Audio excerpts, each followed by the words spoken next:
ना तकलीफें ना संघर्ष तो क्या खाक मजा है जीने में, बड़े बड़े तूफान भी थम जाते हैं जब लक्ष्य रहेगा सीने में। हेलो एवरीवन, मैं बसंत मौर्य स्वागत करता हूं आपको हमारे आईएएस पॉइंट के यूट्यूब चैनल पे। दोस्तों आज हम लोग क्लास 7 की एनसीईआरटी ज्योग्राफी के चैप्टर नंबर 7 को कवर करने वाले हैं। जैसा कि हमने पिछले वीडियो में विस्तार पूर्वक से सभी पिछले वीडियो को पिछले अध्याय को कवर कर चुका है, अध्याय नंबर 6 तक कवर कर चुका है और क्लास 6 की एनसीईआरटी को भी पूरे विस्तार से पढ़ चुका है। अगर आपने उस वीडियो को नहीं देखा है तो हमारे प्लेलिस्ट में जाकर के सभी वीडियो को आसानी से देख सकते हैं। तो चलिए शुरू करते हैं। हमारा चैप्टर नंबर 7 है मानवीय पर्यावरण, बस्तियाँ, परिवहन एवं संचार। जैसा कि हमने पिछले अध्याय में पढ़ चुका है कि प्रारंभिक मानव जो थे वह भोजन एवं वस्त्र एवं आवास के लिए पूर्णतः वह प्राकृतिक पर ही निर्भर थे, लेकिन समय के साथ उसने नए कौशल विकास करके खाद्य पदार्थों का उत्पादन, घर बनाने, यातायात एवं संचार, सड़कें, बहुत सी बेहतर साधनों का विकास किया। इस प्रकार उसने अपने आवास के वातावरण को अपने अनुकूल बनाया। आइए यहाँ पे देखते हैं हम लोग, वे स्थान जहाँ भवन अथवा बस्तियाँ विकसित होती है उसे बसाव स्थान कहते हैं। आदर्श बसाव स्थान के लिए प्राकृतिक दशाएं हमको अनुकूल जलवायु चाहिए और जल की उपलब्धता चाहिए, उपयुक्त भूमि चाहिए और उपजाऊ मिट्टी चाहिए, क्योंकि वहाँ पे हमको खेती भी करने के लिए उपजाऊ मिट्टी चाहिए। आइए यहाँ पे देखते हैं, बस्तियाँ वे स्थान है जहाँ लोग अपने लिए घर बनाते हैं। प्रारंभिक मनुष्य वृक्षों एवं गुफाओं में निवास करते थे। ये आप हिस्ट्री में पढ़ेंगे तो आपको पता चलेगा कि जो प्रारंभिक मानव थे प्राचीन समय में, तब लोग गुफाओं में और पहाड़ों के नीचे रहते थे और वृक्षों के नीचे रहते थे और वे वृक्षों के कपड़े पहनते थे उस समय और वे कच्चे मांस खाते थे। तो वही बता रहा है कि वस्तुएं वे स्थान है जहाँ लोग अपने लिए घर बनाते थे। आज के ज़माने में लोग सभी तो घर में ही रहते हैं, पहले तो इतने रहते थे। देखिए, जब उन्होंने फसलें उगाना आरंभ किया तो उनके लिए एक जगह अस्थायी घर बनाना आवश्यक हो गया। जब फसल आरंभ किया फसल उगाना, तब उनको घर बनाना आवश्यक हो गया, क्योंकि फसलों की देखरेख करने के लिए, नहीं तो जानवर आगे फसलों को नुकसान पहुंचाते थे। बस्तियों का विकास नदी घाटियों के निकट हुआ, क्योंकि वहां पर्याप्त मात्रा में जल भी मिल जाता था एवं भूमि उपजाऊ भी थी। और व्यापार, वाणिज्य एवं विनिर्माण के विकास के लिए साथ ही मानव बस्तियाँ बड़ी होती गई। नदी घाटी के निकट बस्तियाँ पनपने लगी एवं सभ्यता का विकास हुआ। क्या आपको सिंधु, टिग्रिस, नील एवं हवांग ही नदियों के किनारे विकसित हुई है? सिंधु नदी के किनारे भी, ये तो आपको पता ही होगा, हिस्ट्री पढ़िएगा तो आपको पता होगा। देखिए यहाँ पे हम देखते हैं, बस्तियाँ अस्थायी या अस्थायी हो सकती है। जो बस्तियाँ कुछ समय के लिए बनाई जाती है उन्हें अस्थायी बस्तियाँ कहते हैं। घनों जंगलों, गर्म एवं ठंडे रेगिस्तान तथा पर्वतों के निवासी अक्सर अस्थायी बस्तियाँ में रहते हैं। वे आखेट संग्रहण, स्थानांतरीय कृषि एवं ऋतु प्रवास करते हैं। यद्यपि अधिकांश बस्तियाँ आज अस्थायी बस्तियाँ हैं। इन बस्तियों में लोग रहने के लिए घर बनाते हैं। कुछ अस्थायी बस्तियाँ होती है, जैसे कि अगर हमें कहीं व्यापार करना होता है, मछली पालना होता है या फिर कोई भी किसी भी जगह, तो वहाँ पे 6 महीना साल भर रहने के लिए अस्थायी बस्तियाँ बनाया जाता है। वहाँ पे रहने के लिए, निवास करने के लिए, अपनी व्यापार को बढ़ाने के लिए या फिर कोई भी कार्य करने के लिए। और कुछ अस्थायी बस्तियाँ होती है जहाँ पे हम लोग परमानेंटली रहते हैं। ये हमारा मानव बस्तियाँ है। देखिए ये सभी मानव बस्तियाँ पहाड़ों के बीच है। ये सभी अस्थायी भी इसमें भी होती है और अस्थायी होती है। यहाँ पे देखिए ऋतु प्रवास, लोगों के मौसमी आवागमन को ऋतु प्रवास कहते हैं। जो लोग पशु पालते हैं वे मौसम में परिवर्तन के अनुसार नए चारागाहों की खोज में निकल जाते हैं। उन लोगों को ऋतु प्रवास कहते हैं। ये सब कहानी दिया गया है, मैरी का जन्मदिन, ये भी पर्यावरण पर ही दिया गया है। तो खैर हम लोग इस पर नहीं देखेंगे, बट जो भी इम्पोर्टेंट होगी उस पर हम लोग देखेंगे। इसमें बताया गया है कि पर्यावरण को जैसे जैसे जनसंख्या बढ़ती जा रही है, इंसान जंगलों की, पेड़ों की कटाई करते जा रहा है और अपनी कि घर बनाते जा रहा है, मकान, तो जिससे हमारा पर्यावरण है वह प्रदूषित होते जा रहा है। उससे तरह तरह की बीमारियां, गंदगी बहुत सारी फैलती रहती है, वही बताया रहा है इसमें। तो आइए यहाँ पे देखिए, ये संघन वाली बस्तियाँ हो गई, संघन क्षेत्र वाली बस्तियाँ, और ये देखिए प्राकृतिक बस्तियाँ हो गई। ये पहाड़ों पे बनाए जाते हैं। ये अलग अलग जगहों पे अलग अलग तरह की बस्तियाँ बनाई जाती है। वे हम सभी इसी अध्याय में पढ़ेंगे। देखिए पहाड़ी क्षेत्रों में घने जंगल एवं अति विषम जलवायु क्षेत्र वाले पाए जाते हैं। यहाँ पे देखिए ग्रामीण क्षेत्र में लोग अपने पर्यावरण के अनुकूल घर बनाते हैं। अत्यधिक वर्षा वाले क्षेत्र में ढाल वाली छतें बनती है जहाँ पे वर्षा ज़्यादा होती है वहाँ पे ढाल वाली छतें ऐसे बनती है ताकि बारिश का पानी जब पड़े तो वो नीचे की तरफ गिर जाए। ऐसे अगर बारिश की पानी पड़ेगी तो वह नीचे की तरफ गिर जाएगी और जल का जमाव होता है वहाँ नीचे। वहाँ ऊंचे प्लेटफॉर्म अथवा स्टील पर घर बनते हैं। ये देखिए ये स्टील ऐसे ही बनते हैं ऊंचे ऊंचे प्लेटफॉर्म पर, ताकि अगर बाढ़ आए या बारिश के पानी से यहाँ पे बाढ़ लग जाए तो जल का जमा हो जाए तो लोग ऊपर अपने घर पे अच्छा से रह सकें। गर्म जलवायु क्षेत्र में मिट्टी की मोटी दीवारें वाले घर पाए जाते हैं जिनकी छतें फूस की बनी होती है। स्थानीय सामग्री जैसे पत्थर, पंख, चिकनी मिट्टी, तृण आदि का उपयोग कर घर बनाने में किया जाता है। जहाँ गर्म जलवायु क्षेत्र में मिट्टी की मोटी दीवारें बनाई जाती हैं, जहाँ पे ज़्यादा गर्मी पड़ती है वहाँ पे। यहाँ पे हम लोग देखते हैं नगरीय बस्तियों में नगर, छोटी एवं शहर उनसे बड़ी बस्तियाँ होती है। नगरीय क्षेत्रों में लोग निर्माण, व्यापार एवं सेवा क्षेत्र में कार्यरत होते हैं। अब आइए हम लोग जानते हैं परिवहन के बारे में।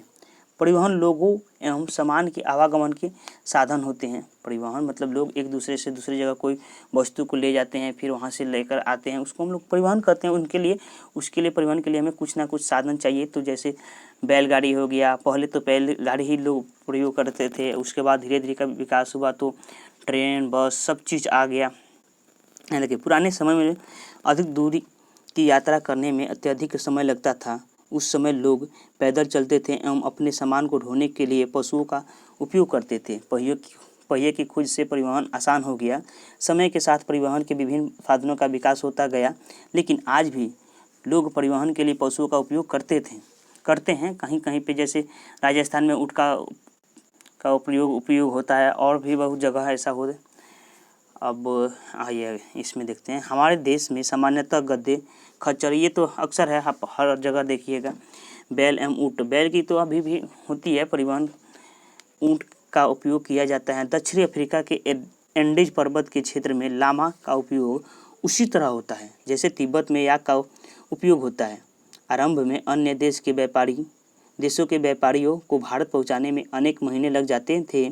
वे समुद्री मार्ग से या थलीय मार्ग से आते थे। हवाई यात्रा ने परिवहन को द्रुत बना दिया। आज भारत से यूरोप की यात्रा करने में केवल 6 से 8 घंटे का समय लगता है। इस प्रकार परिवहन के आधुनिक साधन समय एवं ऊर्जा की बचत करते हैं। परिवहन के उन साधनों को एक सूची बनाकर आपको नोट करना है। खैर उसको छोड़िए। देखिए आज के ज़माने में पहले अगर लोग विदेशी या अगर इंडिया में आते थे या फिर इंडिया के लोग कहीं विदेश व्यापार करने जाते थे तो महीनों दिन लग जाता था उनको आने जाने में, क्योंकि नाव से जाना होता था। और आज हवाई जहाज़ के माध्यम से मात्र 6 से 7 घंटा के अंतराल में चले जाते हैं और चले जाते हैं, आते भी हैं, और व्यापार करने में भी सुविधा काफ़ी हो चुकी है। देखिए हमारे परिवहन को मुख्य रूप से 4 साधन हैं: सड़क, रेल मार्ग, जल मार्ग एवं वायु मार्ग। यहाँ पे देखिए भारत में अनेक राष्ट्रीय एवं राज्य मार्ग हैं। भारत में एक्सप्रेस वे का निर्माण नवीनतम स्वर्ण चतुर्भुज महासागरीय दिल्ली, मुंबई, चेन्नई और कोलकाता को जोड़ता है। ये देखिए सड़क मार्ग, कम दूरी यातायात की सबसे अधिक उपयोग किए जाने वाले मार्ग सड़क मार्ग है। सड़क मार्ग पक्की व एवं कच्ची हो सकती है। कच्ची तो खैर गांव में होती है, पक्की तो टाउन में ही होती है। शहर में भी कहीं कहीं पे कच्ची होती है, लेकिन ज़्यादातर गांव में होती है। मैदानी क्षेत्रों में सड़कों का घना जाल बिछा है। मरुस्थलों, वनों एवं ऊंचे पर्वत जैसे स्थानों पर भी सड़कें बनी हुई है। हिमालय पर्वत पर मनाली लेह राजमार्ग विश्व के सबसे ऊंचे सड़क मार्ग में से एक है। जो हमारी मनाली लेह मार्ग राज्य मार्ग है वह विश्व की सबसे ऊंचे सड़क मार्ग है। भूमिगत सड़कों को भूमिगत मार्ग सब वे कहते हैं। फ्लाईओवर उत्थित संरचनाओं के ऊपर बनाए जाते हैं। ये देखिए ये हमारी हो गई पक्की सड़कें और ये हमारी कच्ची सड़कें। ये अक्सर गांव में होती है कच्ची सड़कें, और ये पक्की सड़कें एक राज्य को दूसरे राज्यों से जोड़ती है, और मतलब राज्यों में ज़्यादातर होती है। सब वस्तुएं ले जाने में कोई कठिनाई नहीं होती है। अब आइए हम लोग जानते हैं रेल मार्ग के बारे में।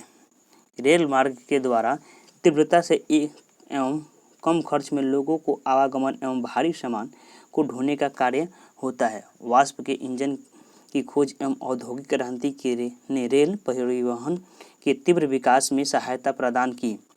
डीजल एवं विद्युत इंजनों के व्यापक रूप से वाष्प के इंजनों का स्थान ले लिया है। सुपरफास्ट रेलगाड़ियों से परिवहन की गति और तीव्र हो गई है।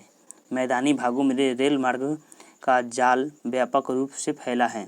उन्नत प्रौद्योगिकी कौशल से दुर्गम पहाड़ी क्षेत्रों में भी रेल मार्ग बनाना संभव हो गया है, लेकिन इनकी संख्या काफ़ी कम है। भारतीय रेल मार्ग का जाल भली भांति विकसित है। यह एशिया में सबसे बड़ा है।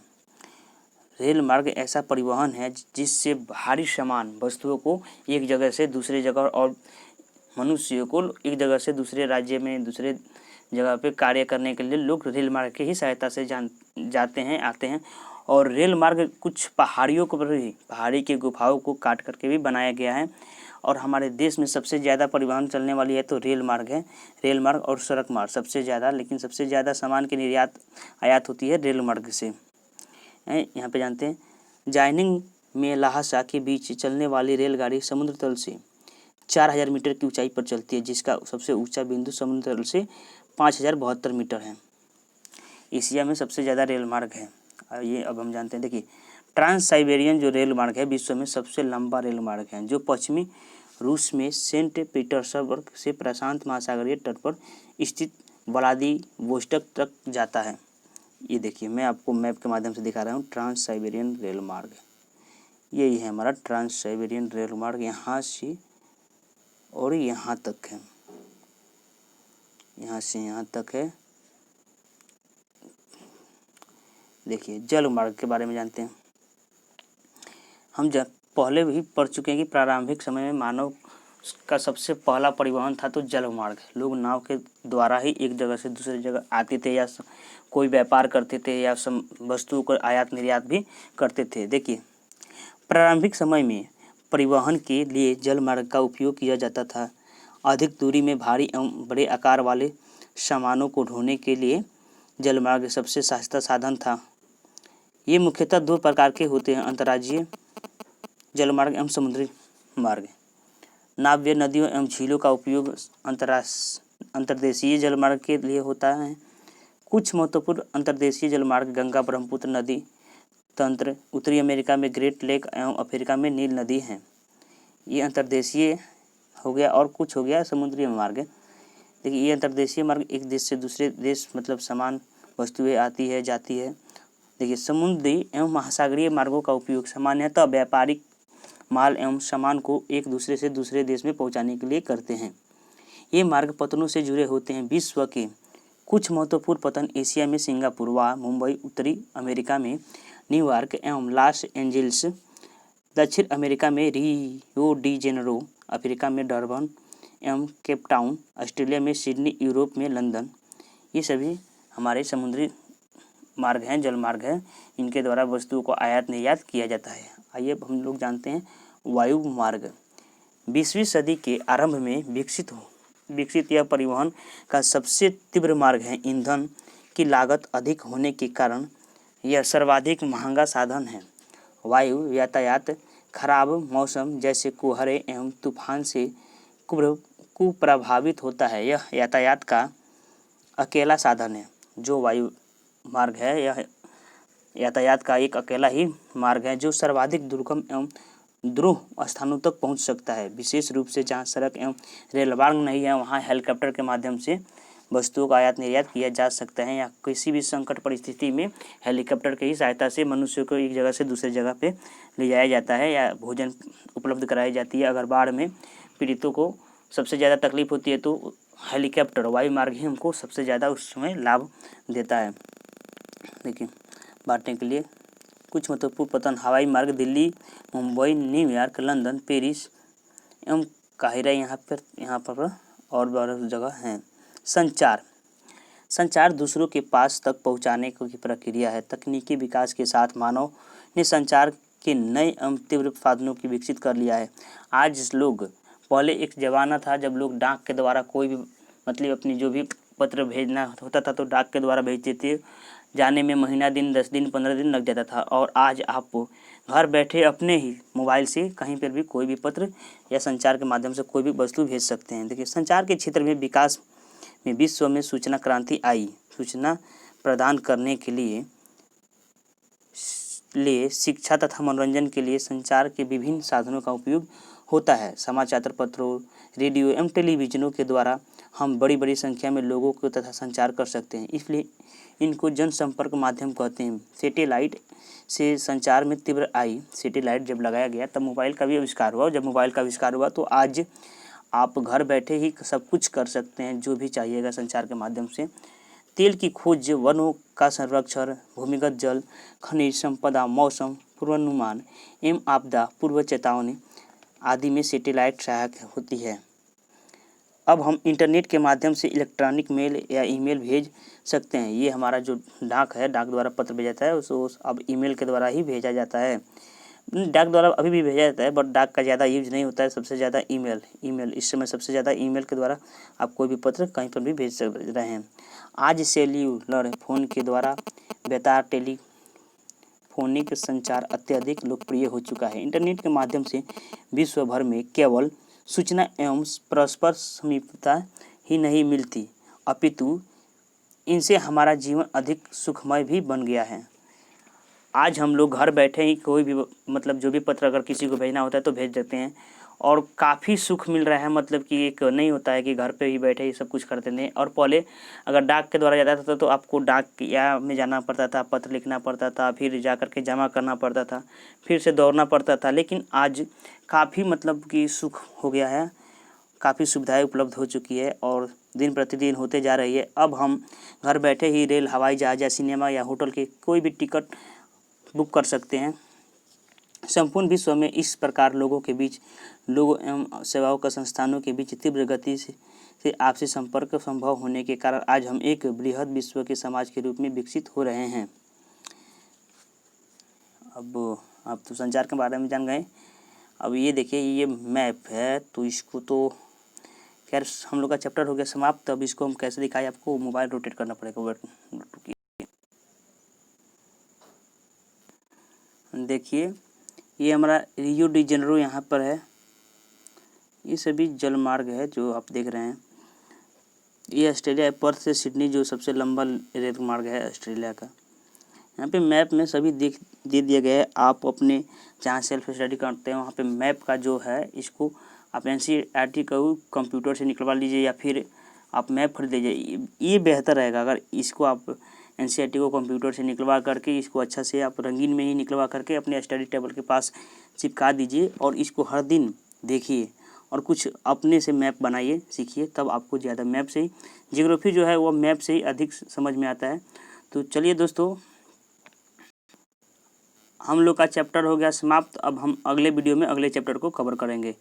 अगर आप नए हो हमारे YouTube चैनल पे तो प्लीज़ चैनल को सब्सक्राइब कर लीजिए और हाँ, बेल आइकन को दबाना नहीं भूलिएगा और कमेंट कीजिए, लाइक कीजिए और शेयर ज़रूर कीजिए।